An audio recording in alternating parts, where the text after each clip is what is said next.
Hello bankers, a very good evening to all of you. स्वागत है आप सभी का हमारे official YouTube channel JAIIB CAIIB वाला पर। रात को 8 बज चुके हैं रात के, और मैं भास्कर मिश्रा आपके लिए एक जबरदस्त सीरीज लेकर हाजिर हूं। ये सीरीज है आरंभ सीरीज, जो कि आपके जेआईबी नवंबर 2026 की प्रिपरेशन को शुरू कर चुके हैं। और अब बात करें इस आरंभ सीरीज की, तो इसका टारगेट है आपके जेआईबी एग्जाम को सिंगल अटेम्प्ट में क्लियर करवाना। देखिए, किसी भी एग्जाम को एक बार में क्लियर करने के लिए जरूरी है कि आप जबरदस्त मेहनत भी करें और साथ साथ में एक प्रॉपर स्ट्रेटेजी के साथ। जब भी हम जेआईबी सीआईबी एग्जाम की बात करते हैं तो कॉन्सेप्ट की हमेशा चर्चा होती है। आपके फाउंडेशन जितना स्ट्रांग होगा, आपकी नींव जितनी मजबूत होगी, आप एग्जाम में जाएंगे तो बहुत ही कॉन्फिडेंस के साथ अच्छा स्कोर करेंगे। तो इस पर्टिकुलर सीरीज का हिस्सा बनिए। हमारी पूरी टीम अपने अपने सब्जेक्ट से संबंधित ये सेशन ला रही है। इन सभी सेशन का हिस्सा बनिए, अपने कॉन्सेप्ट को मजबूत करिए। आज की क्लास की बात करें तो आरंभ जेआईबी फाउंडेशन सीरीज के अंतर्गत मैं JIB paper 4 retail banking and wealth management का मॉड्यूल बी, जो कि सबसे इंपॉर्टेंट मॉड्यूल है, उसका एक बहुत ही खास कॉन्सेप्ट लेकर हाजिर हूं। ये कॉन्सेप्ट है इन ऑपरेटिव अकाउंट, यानी कि डोरमेंट अकाउंट की बात कर रहे हैं, और साथ ही साथ में अनक्लेम्ड डिपॉजिट की, जिसके तहत Udgam portal, depositor education awareness fund, इन सब के बारे में आज की क्लास में चर्चा करेंगे। आप सभी साथियों का स्वागत है, most welcome, very good evening. तो क्लास की शुरुआत करते हैं। आज हम मॉड्यूल बी के तहत 5वीं क्लास पढ़ने जा रहे हैं, और टॉपिक है inoperative account and DEA fund, यानी कि depositor education awareness fund. Module B, जो कि सबसे इंपॉर्टेंट मॉड्यूल है आपके आरबीडब्ल्यूएम पेपर का। पेपर 4 है, इस बार छुट्टी भी यानी गैप भी नहीं है आपके पेपर में। लगातार एएफएम और आरबीडब्ल्यूएम एग्जाम शेड्यूल है, तो आपको थोड़ी सी परेशानी हो सकती है। इसके लिए पहले से ही तैयार हो जाइए, हमारे साथ इस सीरीज का हिस्सा बनिए। और एट द एंड मैं आपको ये भी बताऊंगा कि इस सीरीज से जुड़ी हुई जितनी क्लासेस हैं, सारे पीडीएफ जो हैं हमारे पीडब्ल्यू एप्लीकेशन पर उपलब्ध हैं, वहां पर आप कैसे जाकर इसे एक्सेस कर सकते हैं। सबसे पहले module B retail product and recovery, इसके अंतर्गत 12 यूनिट्स आते हैं, और ये जो 12 की 12 यूनिट है बड़ी खास है, बड़ी इंपॉर्टेंट है। मॉड्यूल बी जो है बहुत इंपॉर्टेंट है एग्जाम के नजरिए से। 30 से 35%, 30 to 35% जो वेटेज है वो इस मॉड्यूल का है आपके एग्जाम में। अब सोच लीजिए, इस समय हम आपके मॉड्यूल बी की सबसे खास यूनिट में से एक unit important retail liability products पर चर्चा कर रहे हैं। ऐसे कुछ और यूनिट जो बहुत इंपॉर्टेंट है कॉन्सेप्चुअल पॉइंट ऑफ व्यू से, और लेंदी भी हैं क्योंकि टॉपिक्स बहुत ज्यादा हैं, उनको मैं यहां पर मार्क कर दे रहा हूं। ठीक है, ऐसा नहीं कि बाकी यूनिट इंपॉर्टेंट नहीं है, बाकी यूनिट इंपॉर्टेंट हैं, कुछ टॉपिक्स इंपॉर्टेंट हैं, यूनिट छोटी है, यानी कि ज्यादा लेंदी यूनिट नहीं है, बट ये जो 4 यूनिट है ये काफी लेंदी है। अब शुरू करते हैं कहानी को। सबसे पहले बात करते हैं इन ऑपरेटिव अकाउंट की। इन ऑपरेटिव अकाउंट, मान लीजिए कोई बैंक है, और बैंक के द्वारा जो अपने कोर प्रोडक्ट ऑफर किए जाते हैं जनता को, पब्लिक को, जैसे कि करंट अकाउंट, सेविंग अकाउंट, इनकी बात करें हम, तो कौन से अकाउंट जिन्हें आप इन ऑपरेटिव अकाउंट के तौर पर जानते हैं, समझते हैं। देखिए, ये जो कंडीशन बताई जा रही है, ये दोनों ही प्रकार के अकाउंट में सेम है। आपने किसी बैंक में सेविंग अकाउंट ओपन कर रखा है या करंट अकाउंट ओपन कर रखा है, और उस अकाउंट में किसी भी प्रकार का कोई भी लेन देन नहीं हो रहा है, 2 वर्ष हो चुके हैं, तो एन इन ऑपरेटिव अकाउंट, जिसे आप डोरमेंट अकाउंट के नाम से भी जानते हैं, इज अ सेविंग और current account in which there has been no customer induced transaction for a continuous period of 2 years। यानी कि 2 वर्ष हो चुके हैं, लगातार किसी प्रकार का कोई भी कस्टमर इंड्यूस ट्रांजैक्शन नहीं हुआ है। कस्टमर इंड्यूस ट्रांजैक्शन का मतलब है कि कस्टमर के द्वारा किसी प्रकार का कोई लेन देन नहीं किया गया है। ठीक है, बैंक के द्वारा इस अकाउंट में इंटरेस्ट, जो अगर कोई मान लीजिए रिकरिंग डिपॉजिट है या फिर सेविंग अकाउंट है, ठीक है, तो बैंक के द्वारा इसमें जो इंटरेस्ट पे किया जा रहा है वो लगातार पे किया जा रहा होगा, बट ये कैसा हो जाएगा, ये बैंक इंड्यूस्ड एक तरह से ट्रांजैक्शन हो जाएगा, ये कस्टमर इंड्यूस्ड ट्रांजैक्शन नहीं है। तो ध्यान रखिएगा, हमेशा सेविंग अकाउंट या करंट अकाउंट इन ऑपरेटिव अकाउंट में तब कन्वर्ट होते हैं जब इन अकाउंट्स में लगातार 2 वर्षों तक किसी भी प्रकार का कोई भी कस्टमर इंड्यूस ट्रांजैक्शन ना हुआ हो।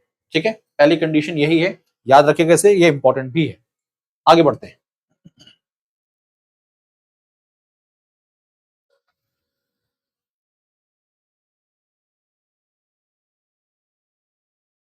ठीक है साथियों, कस्टमर इंड्यूस्ड ट्रांजैक्शन के अंतर्गत क्या चीजें आती है, मतलब कस्टमर के द्वारा किसी भी प्रकार का जब ट्रांजैक्शन किया जाता है तो उसमें कौन कौन से ट्रांजैक्शन उसके अंतर्गत शामिल होते हैं, अब हम ये जान लेते हैं पहले। देखिए किसी कस्टमर के द्वारा अगर कैश डिपॉजिट किया गया है या फिर विड्रॉल किया गया है, ठीक है, अभी कैश डिपॉजिट वो किसी सोर्स से कर रहा है, सीडीएम मशीन से कर रहा है, ठीक है, किसी से ट्रांसफर करवा रहा है, तो ये सब इसी के दायरे में आता है। दूसरा ऑप्शन, चेक डिपॉजिट किया जा रहा है या विड्रॉल किया जा रहा है, एटीएम से ट्रांजैक्शंस हो रहे हैं, इंटरनेट या मोबाइल बैंकिंग ट्रांजैक्शन हो रहे हैं, या फिर यूपीआई ट्रांजैक्शंस हो रहे हैं, तो कस्टमर इंड्यूस्ड ट्रांजैक्शन के अंतर्गत ये सारे हर प्रकार के ट्रांजैक्शंस आते हैं। ठीक है, अभी हमने जो कंडीशन पढ़ी इनऑपरेटिव अकाउंट के लिए कि किसी भी प्रकार का कोई कस्टमर इंड्यूस्ड ट्रांजैक्शन नहीं हुआ है 2 वर्ष से, तब ऐसे अकाउंट्स को हम इनऑपरेटिव अकाउंट की कैटेगरी में रखते हैं, भले ही वो करेंट अकाउंट हो या सेविंग अकाउंट। अब बात करने जा रहे हैं कि ऐसे ट्रांजैक्शंस जो कि कस्टमर इंड्यूस्ड ट्रांजैक्शन के तौर पर नहीं माने जाते हैं, तो transactions not considered as customer induced. जैसे कि बैंक के द्वारा जो भी इंटरेस्ट क्रेडिट किया जाता है अकाउंट में, जैसे सेविंग अकाउंट है, तो जो भी डिपॉजिट पर्टिकुलर अकाउंट में रखा हुआ है और बैंक के द्वारा जो क्वार्टरली पीरियड पर इंटरेस्ट जो क्रेडिट किया जाता है उस अकाउंट में, उसे कस्टमर इंड्यूस्ड ट्रांजैक्शन नहीं माना जाएगा, वो बैंक के द्वारा इंड्यूस्ड ट्रांजैक्शन है, तो interest credit by the bank. दूसरा, सर्विस चार्ज डेबिट्स। अब मान लीजिए बैंक के द्वारा जो भी सेवाएं दी जा रही हैं और बैंक उस पर सर्विस चार्ज ले रहा है, तो जो भी सर्विस चार्ज डेबिट हो रहे हैं अकाउंट से, उसे कस्टमर इंड्यूस्ड ट्रांजैक्शन नहीं माना जाता। ऑब्वियसली बात है, बैंक के द्वारा चार्ज किया जा रहा है। ऑटोमेटिक रिकवरी ऑफ चार्जेस, ये भी इसी दायरे में नहीं आएंगे। ईसीएस क्रेडिट्स लाइक डीबीटी, यानी कि सरकार के द्वारा उस पर्टिकुलर अकाउंट में कोई डायरेक्ट बेनिफिट ट्रांसफर, पेंशन या सब्सिडी ट्रांसफर की जा रही है, तो वो भी कस्टमर इंड्यूस्ड ट्रांजैक्शन के दायरे में नहीं आता है, ध्यान रखिएगा इस चीज को। These generally do not make the account operative unless they are customer initiated। ठीक है जी, ये अगर इस प्रकार के ट्रांजैक्शन हो रहे हैं तो इसका मतलब ये नहीं कि कस्टमर का अकाउंट जो है वो ऑपरेटिव अकाउंट है। जब ट्रांजैक्शंस कस्टमर के द्वारा किए जा रहे हों तभी उसे कस्टमर इंड्यूस्ड ट्रांजैक्शन के तौर पर देखा जाता है। ठीक है, अब why are accounts marked inoperative? आखिर किसी भी पर्टिकुलर अकाउंट को, चाहे वो सेविंग अकाउंट हो या करंट अकाउंट हो, ऐसे अकाउंट्स को हम इनऑपरेटिव अकाउंट के तौर पर क्यों कैटेगराइज करते हैं? ना करें इन्हें इनऑपरेटिव अकाउंट पे कन्वर्ट, इससे क्या नुकसान हो जाएगा? तो देखिए, सबसे पहले to prevent fraud and misuse, किसी भी प्रकार के फ्रॉड या उसका मिसयूज होने से रोकने के लिए इन्हें इनऑपरेटिव अकाउंट के तौर पर कैटेगराइज किया जाता है। To protect customer from unauthorized transaction, मान लीजिए भाई किसी कारण से पर्टिकुलर अकाउंट जो है उसमें किसी प्रकार का कोई लेन देन नहीं हो रहा, अब किसी के द्वारा अनऑथराइज्ड ट्रांजैक्शन किया जाए उस अकाउंट में, मान लीजिए इंफॉर्मेशन रिवील कर ली गई है, डेटा रिवील कर लिया गया है, तो जब ये इनऑपरेटिव अकाउंट होगा तो किसी भी प्रकार का लेन देन यहां पर नहीं किया जा सकता है। To comply with Reserve Bank of India KYC and risk management guidelines, तो रिजर्व बैंक ऑफ इंडिया की जो केवाईसी गाइडलाइन है इसके अंतर्गत रिस्क मैनेजमेंट गाइडलाइंस आती हैं, उसको फॉलो करते हुए ऐसे अकाउंट्स को इनऑपरेटिव अकाउंट के दायरे में रखा जाता है। ठीक है, तो ये कारण है, ये रीजन है कि why particular account will be transferred to or will be treated as an inoperative account। अब reactivation of an inoperative account, क्या कोई अकाउंट जो कि इनऑपरेटिव या डोरमेंट अकाउंट के तौर पर कैटेगराइज है उसे हम रीएक्टिवेट कर सकते हैं? बिल्कुल किया जा सकता है, और इसके लिए बैंक के द्वारा किसी प्रकार का कोई चार्ज नहीं लिया जाता है, बट केवाईसी अपडेशन कराना पड़ता है। A customer can reactivate the account by, तो कस्टमर के द्वारा अपना अकाउंट जो कि डोरमेंट है, जो कि इनऑपरेटिव है, उसे रीएक्टिवेट कराया जा सकता है। कैसे? By visiting the branch, by visiting the branch और completing the bank's prescribed process. तो बैंक का एक कंप्लीट प्रोसेस होता है अगर पर्टिकुलर अकाउंट इनऑपरेटिव है और कस्टमर जो है उस अकाउंट को वापस ऑपरेट कराना चाहता है, तो बैंक के द्वारा कस्टमर को बोला जाता है कि भाई केवाईसी डॉक्यूमेंट जो है, फ्रेश केवाईसी डॉक्यूमेंट जो है वो सबमिट किए जाए इफ रिक्वायर्ड है। Making a customer induced transaction, customer induced transaction किया जाए। Note, banks can not levy any charges. अब देखिए यहाँ पर बड़ी इंपॉर्टेंट बात रखी गई है, कई बार एग्जाम में इस पॉइंट को मेंशन किया जाता है, क्या कोई अकाउंट जो इनऑपरेटिव है और कस्टमर उसे ऑपरेट कराना चाहता है या कस्टमर बैंक के द्वारा किसी प्रकार का कोई चार्ज इंपोज किया जाता है, यहाँ पर क्लियरली मेंशन कर दिया गया banks can not levy any charges for reactivation and of an inoperative account. Bank के द्वारा किसी प्रकार का कोई चार्ज इंड्यूस नहीं किया जाएगा, चार्ज इंपोज नहीं किया जाएगा इनऑपरेटिव अकाउंट को ऑपरेट करवाने में। ठीक है, तो ये सारी बातें आपको पता होनी जरूरी है। अब हम बात करने जा रहे हैं एक इंपॉर्टेंट पोर्टल के बारे में, और उस पोर्टल का नाम है उद्गम पोर्टल। ठीक है, तो पोर्टल कौन सा है भाई? ये उद्गम पोर्टल है। इसके बारे में खूब चर्चाएं हुई जब ये आया। अभी जो हम यहां पर पढ़ने जा रहे हैं, ठीक है,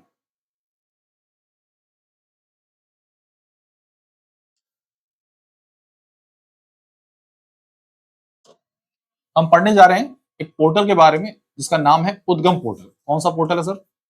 उद्गम पोर्टल। इसका फुल फॉर्म क्या है सर, क्या ऑब्जेक्टिव है, ये सारी बातें पता होनी जरूरी है, ठीक है। ये उद्गम पोर्टल क्या है? अब देखिए, अभी हमने बात की इनऑपरेटिव अकाउंट की। लगातार 2 वर्ष हो चुके हैं, किसी अकाउंट में कोई भी कस्टमर इंड्यूस ट्रांजेक्शन नहीं हो रहा है, उस बैंक ने क्या कर दिया, उसे इनऑपरेटिव कर दिया, डोरमेंट कर दिया। मान लीजिए ऐसे अकाउंट, इनको 10 वर्ष हो जाए, 10 years हो चुके हैं और किसी भी प्रकार का कोई भी लेन देन नहीं हुआ है ऐसे अकाउंट में।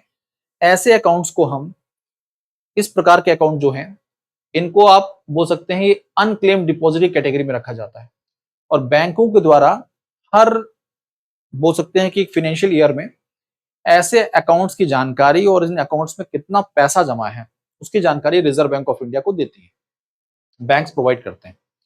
रिजर्व बैंक ऑफ इंडिया के द्वारा एक फंड क्रिएट किया गया है, इसका नाम है डिपॉजिटर एजुकेशन अवेयरनेस फंड, जिसे आप डीईए फंड भी बोलते हैं, कई लोग डेफ के नाम से भी जानते हैं, ठीक है। तो अपने अपना तरीका याद करने का, पढ़ने का, पढ़िए, बिल्कुल कोर कॉन्सेप्ट आपको क्लियर होना चाहिए।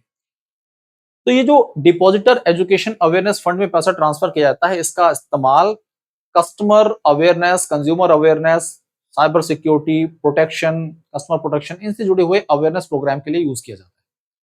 लेकिन अब बात आ जाती है कि भाई कोई ऐसा अकाउंट जिसे 10 साल से कोई भी किसी भी प्रकार का लेन देन नहीं हुआ है और अचानक से कोई कस्टमर है जो ये जानना चाहता है कि भाई मेरे सगे संबंधी या मेरे परिवार का कोई सदस्य जिसको किसी कारण से ऐसे अकाउंट को वो यूज करना भूल गया, उसकी जानकारी उसके पास नहीं है, वो उसे वापस एक्सेस नहीं कर पा रहा, तो अगर कोई सदस्य घर का या फिर वही इंडिविजुअल वो चाहता है दोबारा से ऐसे अकाउंट को एक्सेस करना और जानना कि भाई कितना डिपॉजिट पड़ा हुआ है, तो इसके लिए क्या सॉल्यूशन है? तो रिजर्व बैंक ऑफ इंडिया के द्वारा इसके लिए एक पोर्टल का गठन किया गया, एक पोर्टल तैयार किया गया, इसको नाम दिया गया उद्गम पोर्टल, और उसी के बारे में हम पढ़ने जा रहे हैं। देखिए यहां पर लिखा हुआ है अनक्लेम डिपॉजिट प्रोसेस क्या होता है। Banks report to Reserve Bank of India. अब किसी भी पर्टिकुलर बैंक में कोई ऐसा अकाउंट है जिसमें 10 वर्ष हो चुके हैं, किसी प्रकार का कोई ट्रांजैक्शन लेन देन नहीं हुआ, ऐसे अकाउंट्स में जमा डिपॉजिट अनक्लेम डिपॉजिट की कैटेगरी में आ जाता है। रिजर्व बैंक ऑफ इंडिया क्या करता है? Reserve Bank of India, bank जो है वो रिजर्व बैंक ऑफ इंडिया तक इसकी जानकारी देता है और बैंक के द्वारा ऐसे फंड को ट्रांसफर कर दिया जाता है रिजर्व बैंक ऑफ इंडिया के डिपॉजिटर एजुकेशन अवेयरनेस फंड में। इस पैसे का इस्तेमाल अवेयरनेस कैंपेन्स के लिए किया जाता है रिजर्व बैंक ऑफ इंडिया के द्वारा। रिजर्व बैंक ऑफ इंडिया के द्वारा नंबर ऑफ कैंपेन्स रन किए जाते हैं, जिसके बारे में आप टेलीविजन पे भी देखते हैं कई बार। साइबर सिक्योरिटी, डिजिटल ट्रांजेक्शन से संबंधित सेफ्टी, कस्टमर प्रोटेक्शन से जुड़े हुए अवेयरनेस प्रोग्राम्स आते हैं, उन जगहों पर इस फंड का इस्तेमाल किया जाता है। अब ये उद्गम पोर्टल जिसके बारे में हम चर्चा कर रहे हैं, है क्या, इसके फुल फॉर्म के बारे में और इसे कब तैयार किया गया, कब इसे लॉन्च किया गया, इन सब के बारे में जानते हैं। उद्गम की जब बात करें, it refers to the unclaimed deposits. तो सबसे पहले ये बात आपको क्लियर होनी चाहिए कि ये पोर्टल जो है किससे संबंधित है। ये पोर्टल अनक्लेम्ड डिपॉजिट से जुड़ा हुआ है, इसलिए शुरू में हम ये जो उद्गम की बात कर रहे हैं, U stand for unclaim, D stand for deposit, gateway, G for gateway to access information, मतलब जो भी अनक्लेम्ड डिपॉजिट्स हैं उससे संबंधित जानकारी को एक्सेस करने के लिए इस पोर्टल को तैयार किया गया। तो unclaimed deposits gateway to access information, which is an online portal. एक प्रकार का ऑनलाइन पोर्टल है जिसे रिजर्व बैंक ऑफ इंडिया के द्वारा तैयार किया गया है, आरबीआई के द्वारा तैयार किया गया है, ठीक है। It facilitates the registered users to search unclaimed deposits accounts across multiple banks at one place. मतलब जो भी रजिस्टर्ड यूजर्स हैं वो इस प्रकार के अनक्लेम डिपॉजिट के बारे में एक्सेस प्राप्त कर सकते हैं, जानकारी ले सकते हैं मल्टीपल बैंक्स में। जैसे कि कई बैंकों में अकाउंट होता है, कई बैंक है भाई जिसमें आपने अभी तक लेन देन नहीं किया या फिर आपको जानकारी नहीं है, तो आप इस पोर्टल के माध्यम से जानकारी प्राप्त कर सकते हैं, एक्सेस कर सकते हैं कि भाई आपका या आपसे संबंधित जो आपके क्लोज रिलेटिव हैं उनका कुछ पैसा तो नहीं किसी बैंक में पड़ा हुआ और आपकी जानकारी आपको नहीं, वो भी एक सेंट्रलाइज मैनर में ये इंफॉर्मेशन अवेलेबल होती है उद्गम पोर्टल पर। अनक्लेम डिपॉजिट्स क्या है इसके बारे में समझ लेते हैं। If an account remains inoperative, देखिए अभी तक हमने बात किया था कि इनऑपरेटिव अकाउंट या डोरमेंट अकाउंट 2 वर्ष तक कस्टमर इंड्यूस ट्रांजैक्शन नहीं हुआ तो ये इनऑपरेटिव हो गया। अब यही इनऑपरेटिव अकाउंट डोरमेंट अकाउंट, ठीक है, रिमेन्स इनऑपरेटिव है and there is no operation for 10 year, there is no operation for 10 year. The balance is transfer, जो भी बैलेंस होता है इन अकाउंट में उसे ट्रांसफर कहां किया जाएगा? डिपॉजिटर एजुकेशन अवेयरनेस फंड, जिसे डी फंड बोला जाता है, जो कि रिजर्व बैंक ऑफ इंडिया के द्वारा मेंटेन किया जाता है। Even after transfer to the DEA fund, अब ये जो पैसा डीए फंड में ट्रांसफर किया गया है, द कस्टमर और लीगल हायर जो है can claim the money through the bank. तो अब यहां पर बात की जाती है कि पैसे को भले ही डिपॉजिटर एजुकेशन अवेयरनेस फंड में ट्रांसफर कर दिया गया है, लेकिन जो कस्टमर है जिसका अकाउंट है, मान लीजिए उसे याद आ गया अचानक से, ठीक है, या उसके जो लीगल हायर्स हैं, यानी कि जो उसके क्लोज वन हैं, लीगली वो एक तरह से जो भी कस्टमर है उसके नॉमिनीज के दायरे में आते हैं, ठीक है, ये सारे पावर ऑफ अटॉर्नी दे रखी है उनको, तो वो अपने पैसे के बारे में जानकारी प्राप्त कर सकते हैं उद्गम पोर्टल के माध्यम से, ठीक है। अब कई प्रकार के क्वेश्चन यहां पर आ सकते हैं आपके सामने कि जितने भी बैंक्स हैं हमारे देश में, क्या सभी बैंक्स उद्गम पोर्टल के दायरे में आते हैं? क्या उद्गम पोर्टल इन सभी बैंक को कवर करता है? तो सवाल एग्जाम में इस प्रकार के सवाल पूछे जा सकते हैं। देखिए क्वेश्चन यहाँ पे लिखा हुआ are all banks part of the उद्गम पोर्टल। तो पहली बात आपको बता दें, नहीं, ऐसा नहीं है। देश में बैंकों की संख्या काफी बड़ी है, लेकिन सारे के सारे बैंक इस पोर्टल के दायरे में नहीं आते हैं। 30 बैंक हैं, 30 बैंक हैं जो कि उद्गम पोर्टल के अंतर्गत आते हैं, और देश में टोटल जो अनक्लेम डिपॉजिट्स है उसका 90% इन बैंकों के द्वारा होल्ड किया जाता है।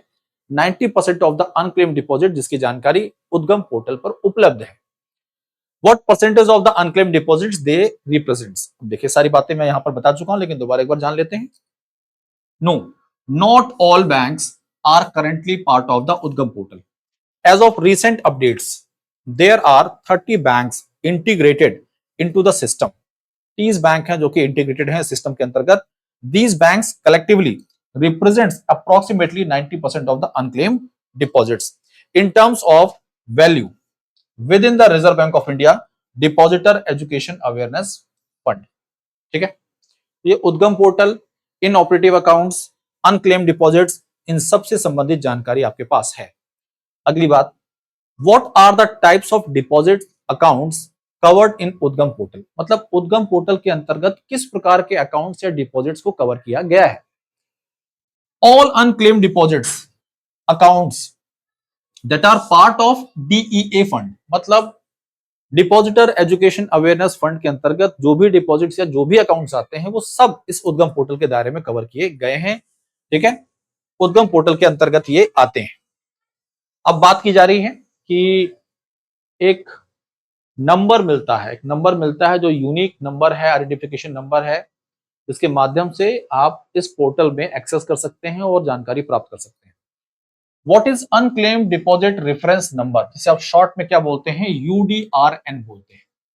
अनक्लेम्ड डिपॉजिट्स रेफरेंस नंबर, यूडीआरएन एक प्रकार का यूनिक नंबर है generated through core banking solution by banks.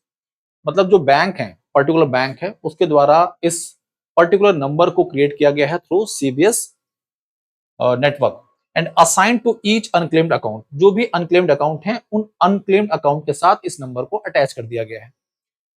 Deposit transfer to depositor education awareness fund, मतलब अब ऐसे समझिए, ये पर्टिकुलर बैंक है, ये एक बैंक है और इस बैंक में एक कोई अकाउंट है जिस अकाउंट को अब हम अनक्लेम्ड डिपॉजिट के तौर पर कैटेगराइज कर रहे हैं। ये अनक्लेम्ड डिपॉजिट जो है ये डीईए जो फंड है इसका पैसा इसमें ट्रांसफर कर दिया जाएगा। ठीक है, तो जो भी बैंक है इस बैंक के द्वारा एक यूडीआरएन डेवलप किया जाता है, अनक्लेम्ड डिपॉजिट रेफरेंस नंबर, ठीक है, जो कि पर्टिकुलर अकाउंट जो है इसके साथ अटैच होता है।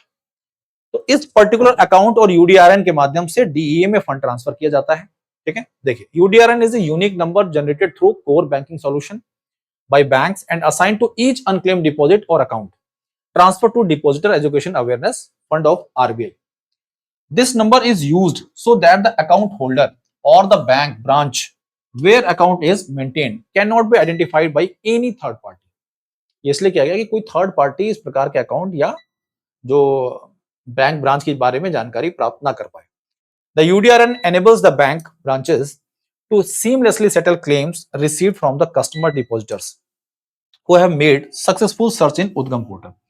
अब ये यूडीआरएन इसलिए क्रिएट किया जाता है जिसके माध्यम से जो भी कस्टमर है या लीगल हायर हैं जो कस्टमर के, वो उद्गम पोर्टल के माध्यम से अपने अकाउंट की जानकारी, बैंक की जानकारी, डिपॉजिट्स की जानकारी प्राप्त कर सकें और आसान तरीके से अपने क्लेम्स को सेटल कर सकें। ऑल द 30 बैंक्स, 30 बैंक जो कि उद्गम पोर्टल पे बोर्डेड हैं, have put in place necessary requirements to generate UDRN. मतलब यूडीआरएन जनरेट करने के लिए अपनी जो भी गाइडलाइंस हैं, इन सभी बैंकों के द्वारा उद्गम पोर्टल पर उसके बारे में जानकारी दी गई है। ठीक है, तो ये सारी बातें बड़ी ही खास हैं, बड़ी ही इंपॉर्टेंट है एग्जाम के नजरिए से, और ये आपको पता होना जरूरी है। अब बात करते हैं आपके जो भी एग्जाम से संबंधित डाउट्स हैं, क्वेरीज हैं, उन्हें आप कहां शेयर करेंगे और उसका सॉल्यूशन आपको कैसे मिलेगा। तो आपके सामने यहाँ पर एक टेलीग्राम चैनल है, जैब_क्या बाय भास्कर सर। आप इस चैनल के साथ अपने आप को जोड़ सकते हैं, अपने जो भी डाउट्स हैं, जो भी क्वेरीज हैं, उन्हें रेज कर सकते हैं और आपको जल्द से जल्द सॉल्यूशन भी मिल जाएगा। अब आप जेआईबी एग्जाम को क्लियर करना चाहते हैं और सिंगल अटेम्प्ट में, और उसके लिए वन स्टॉप सॉल्यूशन को सर्च कर रहे हैं, तो आपकी जानकारी के लिए जेआईबी महापैक is the one stop solution. JAIIB महापैक क्या है? वन स्टॉप सॉल्यूशन है। क्यों ऐसा? इसलिए क्योंकि इस महापैक के अंतर्गत आपको foundation batch, foundation plus MCQ batch, crash course जैसे 15 प्लस बैचेस का एक्सेस मिल जाता है। मतलब आपको एक बार इस बैच के साथ जुड़ना है और हमारे प्लेटफॉर्म पर जितनी भी बैचेस आएंगे या आ चुके हैं, उन सभी का एक्सेस आपको पर्टिकुलर वैलिडिटी के साथ मिल जाता है। मतलब अगर आप 6 महीने, 12 महीने या 24 मंथ के लिए इन बैच के साथ अपने आप को जोड़ रहे हैं, तो उतने वैलिडिटी या उतने पीरियड के लिए आपके पास सभी बैचेस का एक्सेस रहेगा। ठीक है, इसके अलावा आपको live plus recorded classes, module wise DPPs, 40 full length mock test, quizzes, 24/7 doubt solution, you will get everything. आपको सारी चीजें मिल जाती हैं। तो एक महापैक जो कि आपके जीआईबी एग्जाम के लिए काफी है। अब अगर आप जुड़ना चाहते हैं अलग से केवल एक बैच के साथ, फाउंडेशन बैच, तो इस समय हमारा ऑफिसर जीआईबी फाउंडेशन बैच चल रहा है, आप उसका हिस्सा बन सकते हैं। हमारी टीम सब आपको यही गाइड करती है कि आप महापैक का हिस्सा बनेंगे तो इससे क्या होता है, आपके पास सारे बैचेस का एक्सेस मिल जाता है। क्योंकि आप फाउंडेशन बैच पढ़ने के बाद एमसीक्यू पढ़ेंगे, फिर उसके बाद क्रैश कोर्स पढ़ेंगे, जैसे कि आप एग्जाम के लिए परफेक्ट हो जाए। अगर आप अलग से फाउंडेशन बैच परचेज करना चाहते हैं तो रेगुलर बैच हमारा 2299 में है और 12 मंथ का बैच 3299 में उपलब्ध है। ठीक है, बात करें बुक्स की, बुक्स जेआईबी एग्जाम से संबंधित बुक्स जो हैं बहुत ही अफोर्डेबल बुक्स और बहुत ही टॉप क्वालिटी कंटेंट के साथ उपलब्ध है। नाम है JAIIB bankers a set of 4 books, मात्र 1224 में उपलब्ध हैं। अमेजॉन, फ्लिपकार्ट, पीडब्ल्यू स्टोर पर उपलब्ध हैं आपको किताबें। अब जिस क्लास का हिस्सा आप अभी बने हुए हैं, जिस क्लास में आप अभी पढ़ रहे हैं, आपकी जानकारी के लिए बता दें, ये बैच है आरंभ जेआईबी फाउंडेशन सीरीज, और इस सीरीज के तहत जो भी हमारी क्लासेस हो रही हैं, उससे संबंधित जो भी हमारी पीडीएफ्स हैं, वो आपको हमारे पीडब्ल्यू एप्लीकेशन पे मिल जाएंगे। इसके लिए आपको पीडब्ल्यू ऐप पर अपने मोबाइल नंबर से रजिस्टर करना होगा। आपको गोल में जाना होगा, सीएसईएस बैंकिंग फाइनेंस वाले ऑप्शन पे क्लिक करना होगा, जीआईबी सीआईबी पे क्लिक करेंगे, सर्च करेंगे जीआईबी आरंभ फाउंडेशन सीरीज फ्री बैच, आपको ये मिल जाएगा और उसके बाद आपको सारे पीडीएफ यहाँ पर उपलब्ध मिलेंगे। ये टेलीग्राम चैनल जिसके बारे में मैं आपको जानकारी दे चुका हूं, दोबारा आपके सामने है, इसके साथ अपने आप को जोड़ लीजिए। कोई डाउट, कोई क्वेरी, बेफिक्र होकर साझा करिए और अपने एग्जाम की प्रिपरेशन तूफानी तरीके से हमारे साथ जुड़कर करते रहिए। ऑल द बेस्ट, पढ़ते रहिए, आगे बढ़ते रहिए। Thank you.